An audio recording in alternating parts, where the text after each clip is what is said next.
Did you have to go to the grocery store for that? Nope. Nope. Straight from the Gizarden.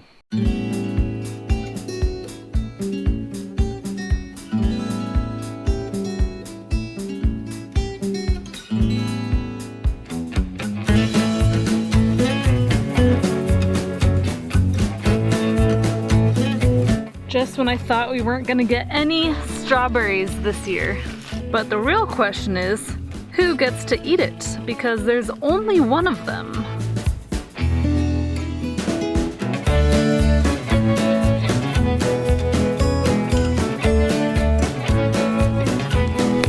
Our first Italian frying pepper. I think it's carrot harvest day, guys, because little by little we've been plucking these out, and before too long we're gonna have nothing to show you. So we thought we'd be proactive about it. I mean, I've no doubt if we pick all of these, they will get eaten. Yeah, so this is second harvest, two and a half. It's gonna be really hard to beat the first one because it was so good. Yeah. I was so happy, and I could already tell you, it's not gonna beat the first harvest. Really? Oh man. I don't think so. We've been making soup and stuff out of these, right? Yeah. Salad, soup. Yep. Mostly soup, salad, and roasting them. Been Yummy. Absolutely delicious.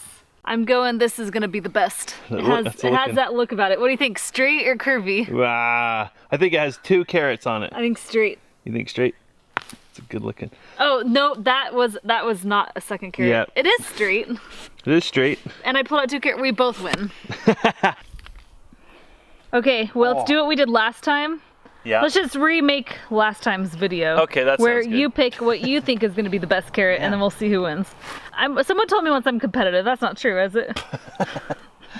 Oh, hold on. We interrupt this competition to bring you a competition. Point to it. Oh, this one right here. Look at that chubby guy. Wow. Look at that. I don't even need to pull 2 carrots to win. You know what they say about big carrot bases. That's what they say. Yep. Oh man, I can already tell I'm gonna lose. It wiggles too easily. It wiggles too much. Oh. It's a roundie. It's a, what in the world is that? One's, vertically challenged. Look, I got totally ripped off. It's like this big, but well, anyway, you get the point. One more. Okay. Oh yeah, this one's good. Oh, it doesn't. Oh yeah. Ooh wee. Wow. Ooh that wee. one might be our best ever. That's probably our second best carrot. Wow, I can smell it from clear over here. That's what I love about these carrots is they're amazingly fresh. Just gonna put my carrot right here I know, we'll next to yours. Your pile and my pile. Right there next to yours where it's Right. obvious mine's like at least an inch longer. Man.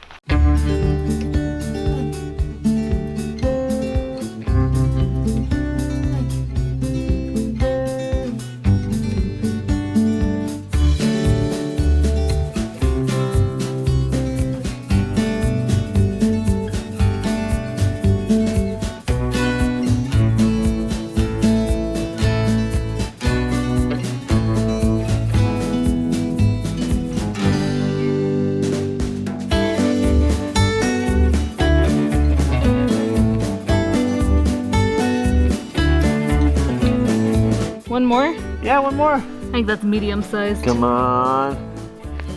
Yeah, it is medium sized. I like the shorter ones, they're easier to work with. Yep. You got a tri-carrot going on and it's hard to cut. Yep. That's not bad. That's pretty good for a second harvest. By volume, carrot volume, it's not as much. No, our first one was probably about third more. But I mean, so there's something to the first row that we planted did way better. The second row, every successive row, the greens just kind of got smaller and smaller. Whoa.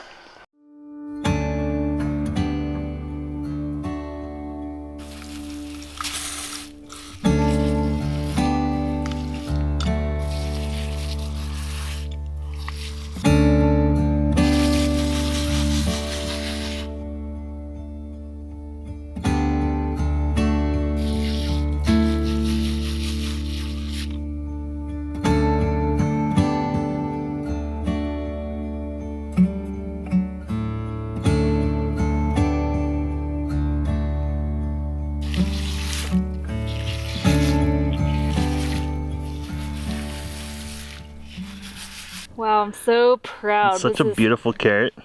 This is the moment you look forward to when it's January and it's snowing and you're looking at all your seed packets. You just really wish it was summer and you were harvesting your vegetables. Can't wait to eat that little It's gonna guy. go really good with vegetable confetti. Ooh, yeah. Did you have to go to the grocery store for that? Nope.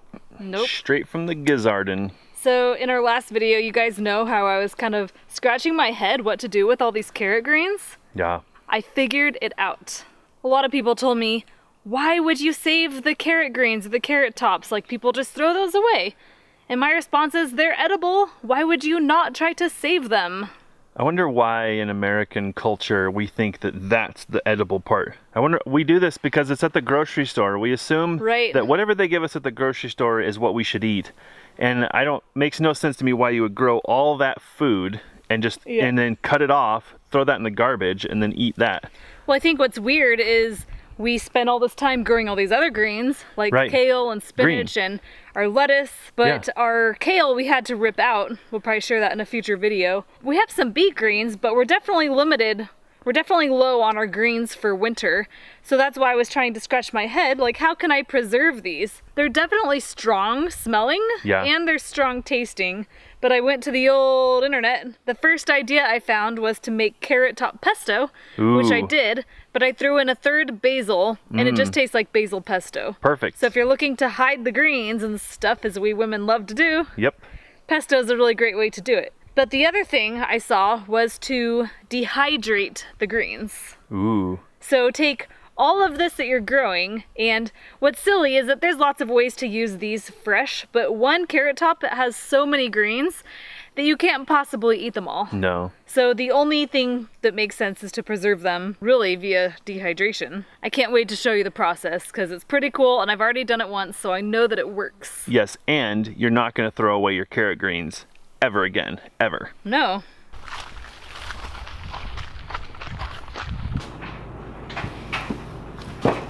I think what's crazy is that, at least in America, I'm not sure about other countries, but the supplement and the health food industries are so huge. People spend a ridiculous amount of money on things like elderberry tea, elderberry syrups. Yeah. Little do they know, they can come to a place like Idaho and the roadways are just lined with elderberries. More elderberries than you can fathom. And you can make all of these things yourself. A lot of these things in health food stores you can make yourself, but no one's gonna tell you that. No. The health food industry is just more than happy to take your money. So when it comes to green powder, people spend a ridiculous amount of money on this. I just was curious to look on Amazon at the cost. And I would say green powder, like, it's kind of good stuff. If you're trying to add more greens in your diet, a lot of us maybe can't eat a lot of greens in the form of salads, or we don't want to saute spinach. But powder is great because it truly can be added to anything and it's relatively low taste. So I could see adding, you know, a quarter cup or a few tablespoons of this to your smoothies on a winter day. And there you go, you're getting your garden greens from summer in your winter soup. I said smoothies, I meant soup. But you can also add these to your smoothies. The carrot greens specifically are kind of strong flavored, but it doesn't really bother me. The smoothie overpowers it. I think the fact is if you had dried greens, you're going to use them. But you're not gonna go buy a bunch of greens from the store because before you know it, they're going bad in your freezer or your fridge. Yeah, I imagine that jar right there, just based on spice prices, that would cost probably around $30 to $40 if it was like a run-of-the-mill spice like cilantro. But that's a massive spice jar. Yeah. So, compared with the stuff you get at the store, which is like half an ounce to an ounce. So curiosity got the best of me and I went to Amazon to see what were people spending for green powder. Granted, the green powder wasn't carrot green tops, but it was a variety of greens, you know, probably like 100 plus varieties all shoved in a bag. The low end, people would be paying $35 a jar on the low end. On the high end, I think it was closer to $200 a jar. Wow. Isn't that crazy? That is nuts. That's insane. But see, it's all about the marketing, right? Because if people knew what's in it, they would lose their marbles. If they knew or they knew how easy it was to get it. Yeah, that's a byproduct of the farming industry. They dry it, put it in a blender, stick it in a jar, call it a superfood. $200. Thank you. And again, if people only knew how easy it was, people might make their own. So our last row of carrots, I took most of the greens. I didn't take all the greens because it was a lot of work and I didn't know how it was gonna turn out. So I thought if it's a win, we'll do the whole row next time. I crunched the numbers. In a perfect world, we would have gotten 5 rows of carrots. And I believe, I'm just throwing a random number out there, but I think the greens from the tops of those 5 rows of carrots would be about $1,000 in green powder. Wow. On the low end, hundreds of dollars in green powder. Wow. That's crazy. So if you weren't motivated to save your greens before, but you're buying green powder on Amazon or from your health food store, maybe now you're motivated, right? You're welcome. You just became a millionaire. Ding, ding, ding. You won the lottery. Thanks to the carrot. So I think it's one thing to plant your garden, and then if it does really well, it's another thing to figure out how to actually eat all the food. In our garden planning video, we talked about kind of the balance between growing for fresh eating and growing for preserving. If you're gonna preserve it all comes to maturity at once, which is bad if you want to eat fresh carrots throughout the summer. But if you're eating fresh, then you're constantly having this problem, like how do I, in small batches, preserve whatever I'm not able to eat? So I think that's our challenge, is trying to really figure out how do we benefit from every square inch of our garden. We don't want anything to go to waste. We have so much effort, so much time invested in this garden that it absolutely has to produce.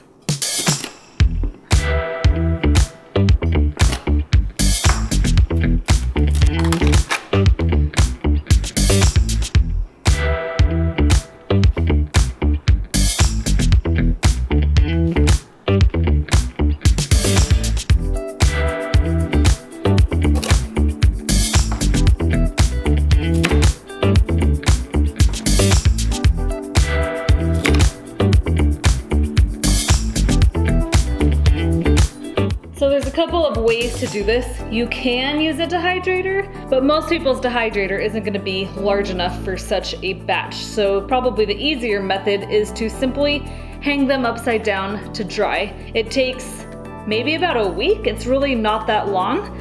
In my experience, you don't want to tie the whole dang thing together. Last time I did this, my larger bunches weren't really dried out in the middle, so those leaves I wasn't able to pull off. When they're dry, you could just run your fingers down the stem and zip them off.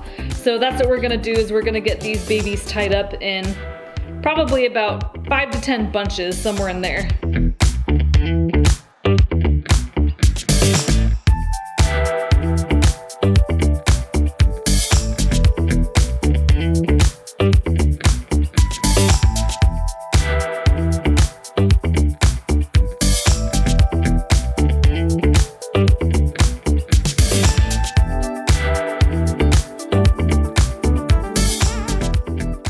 I think what I'm hoping some of you get from this video is maybe the inspiration to try preserving something in a unique way.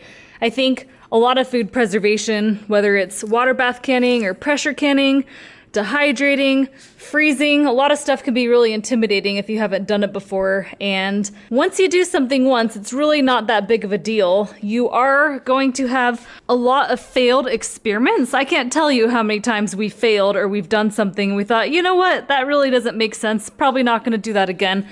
But there's only one way to know that, and that's by experimenting. And what works for one person might not work for another person.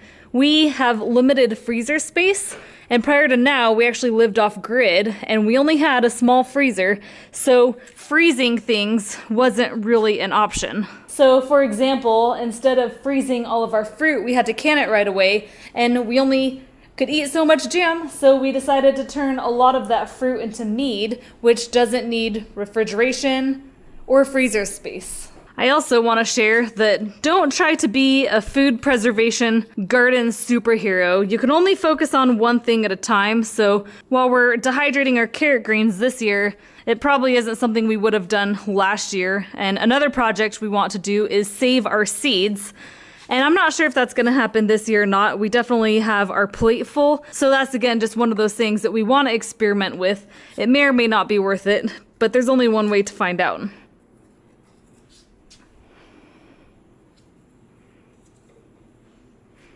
Last two, and we'll put you right there.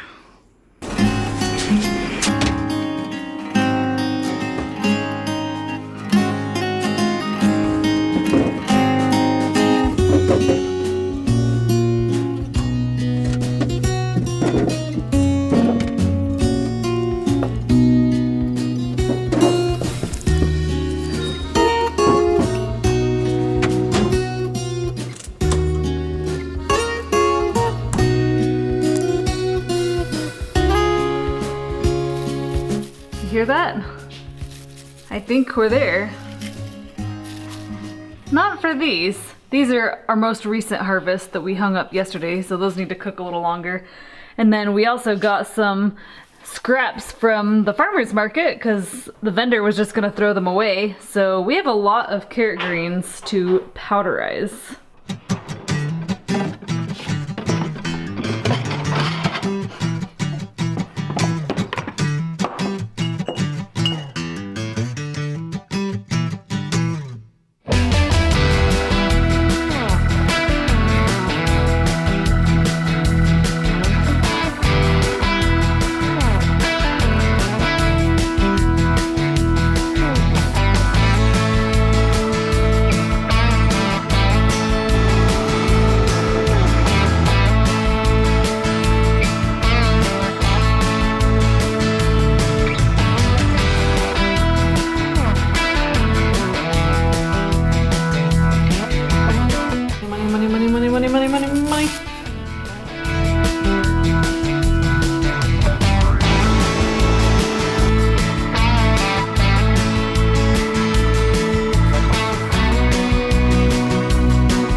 Well, there you have it. All of our carrot tops from that last harvest right here in a pint jar. You can see that this one on my right, it's a lot more coarsely ground, like maybe you would get dried parsley, and this one's more of a powder. So if you're looking to do this, you could do whichever one you feel would fit your needs best. I feel that a powder might be better to add in, say, smoothies, but something a little more coarsely ground I think would be better to add to soups.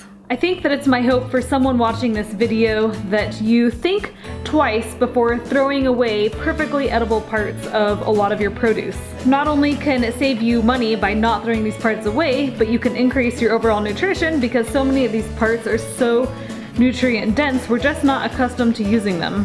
I'm really curious to see all the ways we're gonna use these over the winter, and I'm curious to see how long they're gonna last.